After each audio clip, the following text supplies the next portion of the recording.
जीवन में सीखना क्यों है, पर ये तय करो अपने आप से। सीखना जरूरी है क्या, पहले ये पूछो अपने आप से। सीखना क्यों जरूरी है, पहले ये पूछो आपसे अपने आप। जब हम ये तय कर लेते हैं कि मुझे सीखने की ज़रूरत नहीं है, तो वहाँ सीखना बंद हो जाता है। हमारे माता पिता हमारा दर्पण है, दर्पण। जो मेरा व्यवहार है, जो मेरा आईना है, जो कुछ भी मैं हूँ, वो माता पिता के दर्पण के रूप में हूँ। इसका अर्थ हुआ, माता पिता जिस प्रकार का एनवायरनमेंट परिवार में बनाते हैं, वैसा माहौल बच्चे को मिलता है। Real happiness and temporary happiness, there are two types of happiness. When we are speaking about real happiness, that is a complete happiness. When we are speaking temporary, it's a short time. Short time is जब हम चीज़ों से खुश होने का प्रयास करते हैं। शुरू करें जी। Let us start now. Now who is asking first question, वहीं पहले पूछ लीजिए। हाँ जी। आपसे आज का प्रश्न है कि जीवन भर सीखने की आदत को कैसे विकसित करें?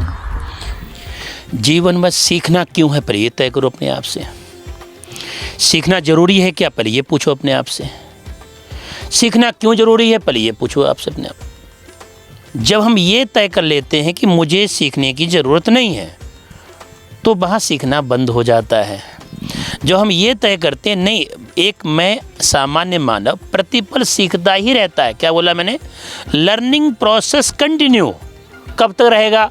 मरते दम तक। क्या बोला? मरते दम तक। इसलिए कोई दूसरा व्यक्ति गलत व्यवहार करता है तो उसको ये नहीं मानना वो गलत कर रहा है, वो अभी सीखने के क्रम में है। क्या बोला मैंने? वो सीखने के, वो गलती नहीं कर रहा है, उसको वो भी सीखने के क्रम में है, वो सही मानव बनने की प्रक्रिया में है, वो अभी पूरा बना नहीं है। तो सीखने का क्रम का ये अर्थ होता है, जब मुझे ये पता होता है कि मैं अभी पूर्ण मानव के रूप में नहीं बना हूँ या सही अर्थों में मानव नहीं हूँ, इसलिए मुझे प्रतिपल सीखना ही सीखना है। अब प्रश्न है, सीखना किससे? फिर अपने नहीं, अपने आप से सीखना है।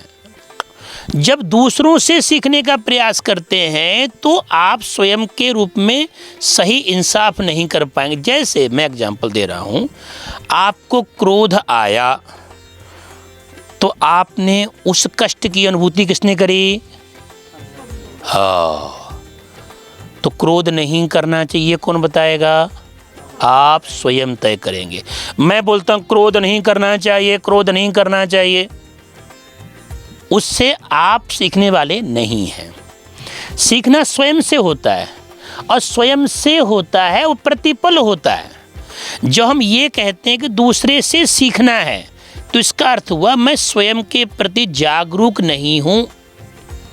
जैसे सपोज कल्पना करो, जैसे एक विद्यार्थी है, उसके नंबर परीक्षा में कम आए, एक नंबर परीक्षा में ज़्यादा है। अब उसने क्या सीखा? उसने सीखा ये कि मुझे पढ़ाई मैंने कमी कर दी, मैंने पढ़ाई में पूरी परिश्रम नहीं किया, इसलिए मेरा नंबर। तो ये उसने स्वयं से सीखा या दूसरे से? तो सीखना किससे है? स्वयं से सीखना है। आज जो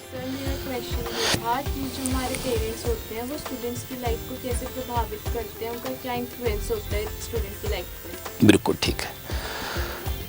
हमारे माता पिता हमारा दर्पण है, दर्पण।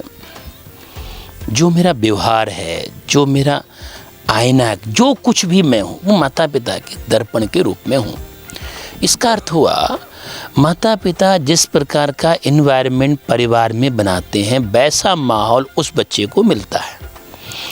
अभी हम क्या कर रहे हैं? अभी हमारे जो माता पिता हैं वो क्या कर रहे हैं? माता पिता बच्चों को या तो डंडे के आधार पर उनको समझाने का प्रयास करेंगे, या उनको ब्राइब, ये पैसे लो 2000 रुपये और तुम परीक्षा में पास हो जाओ, नंबर इतने लेके आ जाओ तुम्हें, या क्या बोलेंगे? आस्था के नाम पर। आस्था मतलब ऐसा वहाँ लिखा हुआ है, मम्मी की बात माननी चाहिए, ऐसा शास्त्र कहते हैं, ऐसा गुरुजी कहते हैं, ऐसे वो कहते हैं।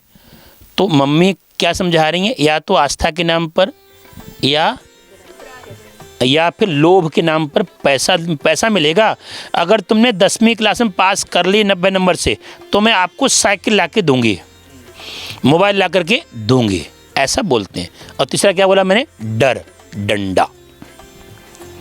ये तीनों ही प्रक्रियाएं माता पिता के द्वारा अगर की जाती हैं तो ये बच्चे का शोषण है। क्या बोला मैंने? बच्चे का शोषण। तो क्या करना चाहिए माता पिता को? माता पिता बच्चे के लिए इन्वायरमेंट बनाते हैं। क्या बोला मैंने? इन्वायरमेंट। इसलिए माता पिता जो रूप में सही अर्थों माता पिता बनना चाहते हैं या हम भविष्य में बनेंगे, तो ये सावधानी बरतनी है, मैं अपने बच्चे के लिए क्या माहौल दे पा रहा हूँ। माहौल कैसा? प्रातःकाल जल्दी उठने का। माहौल कैसा? परस्पर प्रीति बोलने का। माहौल कैसा? पढ़ाई करने का। माता पिता दोनों टीवी देख रहे हैं, न्यूज़ में क्या हुआ देश के अंदर, कौन राहुल गांधी, कौन मोदी जी, ठीक है। अब बच्चों क्या बोला? उठाओ किताब, चलो पढ़ाई करने चलो। बच्चा पढ़ने वाला नहीं। तो क्या का माता पिता का है? अगर माता पिता घर में रहते हैं तो बच्चे को पढ़ाई का माहौल देना। क्या बोला मैं? बच्चे को अब पढ़ाई का माहौल देना मतलब क्या है? माता पिता भी बच्चे के साथ में आधा घंटा 1 घंटा वहाँ पढ़ें, उसको माहौल पढ़ाई का दें। ये काम माता पिता का है। तो माता पिता का जो बिहेवियर है या उनके द्वारा दिया गया इन्वायरमेंट है, वो मेरे बच्चे के ऊपर या स्वयं के जीवन के ऊपर या उसके जो संतान है उस पर बहुत बड़ा प्रभावी करता है। अब आप देख लें, एक बार की बात है, मैं किसी परिवार में गया तो उसकी माँ ने कहा, आचार्य श्री, मैं कहा क्या? मेरा बच्चा पूरे दिन टीवी देखता रहता है। मैं बड़ा शांत हो गया। मैंने कहा ये बताओ, ये टीवी लाया कौन था? मैंने क्या पूछा? ये टीवी लाया कौन था? अब उसकी माँ चुप। क्यों? लाया कौन टीवी? माँ लेके आए थे। इसलिए बच्चों का दोष बाद में है, दोष किसका है? माता पिता का। तो माता पिता बच्चों को अगर कुछ देना चाहते हैं तो देने का एकमात्र तरीका है, वो क्या है? इन्वायरमेंट। क्या है? Environment. Really you want to ask? Okay, चलो। तो मेरा प्रश्न ये है, हमारे जीवन में वास्तविक खुशी का अर्थ क्या है? Repeat again. Can you speak English language? In English language. हाँ। What is the meaning of real happiness in our life? Oh, what is the meaning of real happiness? क्या बात है। Real happiness and temporary happiness, there are two types of happiness. When we are speaking about real happiness, that is a complete happiness. When we are speaking temporary, it's a short time. Short time means जब हम चीज़ों से खुश होने का प्रयास करते हैं। क्या बोला मैंने? चीज़ों से। चीज़ें कैसी? हाँ, जो चीज़ें मटेरियलिस्टिक चीज़ें हैं, जब उनसे हम खुश होने का प्रयास करते हैं, वो क्या है? Temporary happiness. मैं दोबारा बोल रहा हूँ, इसको मना नहीं किया जा रहा है कि कपड़े नहीं पहनने हैं या ब्रांडेड नहीं पहनने हैं, सफाई से नहीं रहना है, स्किन बढ़िया नहीं होनी चाहिए, बाल सही, ऐसा मना नहीं किया जा रहा है।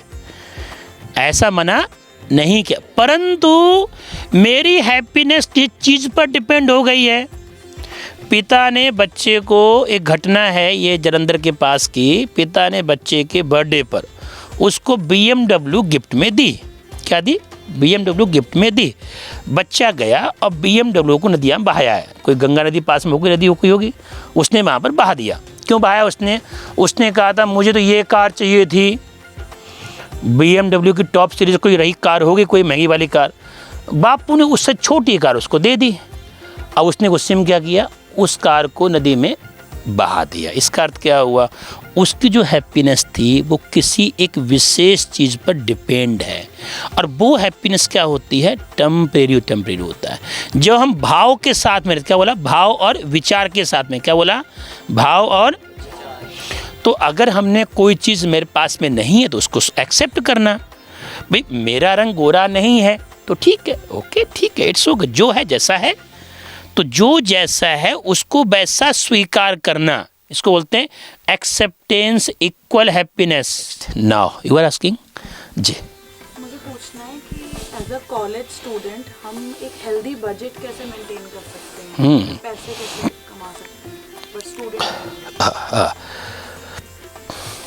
दोबारा वो खतरनाक, दोबारा बड़ा अच्छा क्वेश्चन किया बेटी ने, गजब, क्लैपिंग कर दो, गजब क्लैप।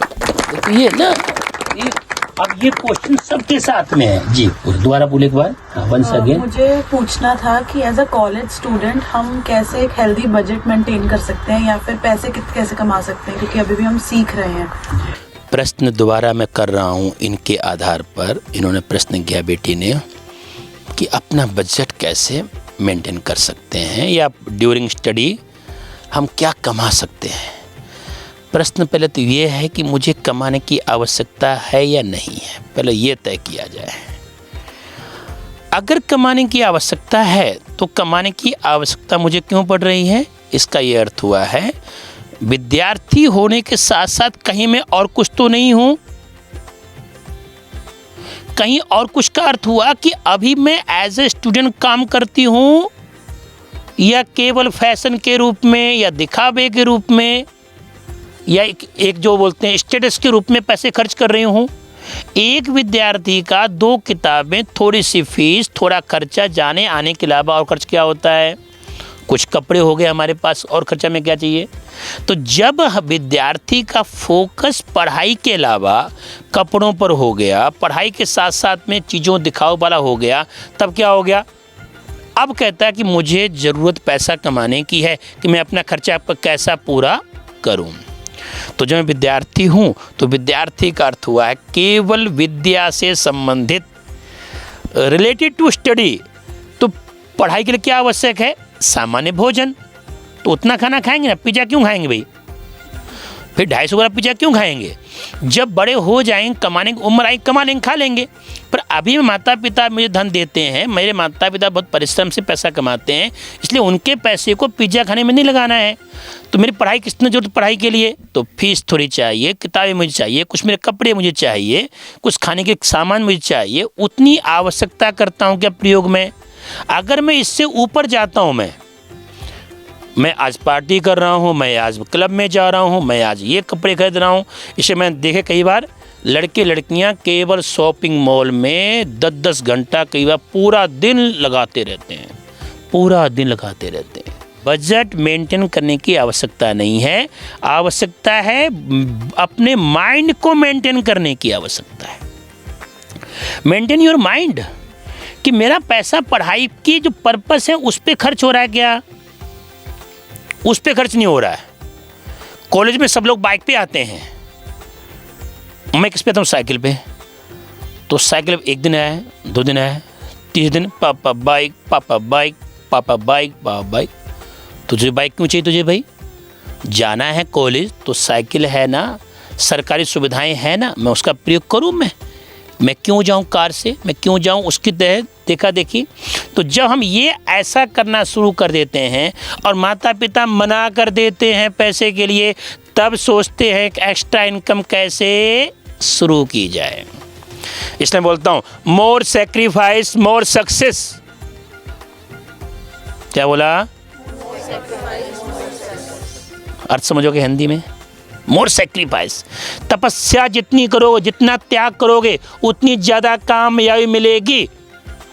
तो विद्यार्थी काल में तपस्या करो, किसकी, कपड़ों की तपस्या करो, कम से कम कपड़े, माता पिता, खर्चा किस में खर्च करना है, किताबों पर, फीस पर, जो पढ़ाई से संबंधित आवश्यकताएं हैं उनकी पूर्ति पर ही उनका पैसा खर्च करना है, अन्य चीज़ों पर खर्च नहीं।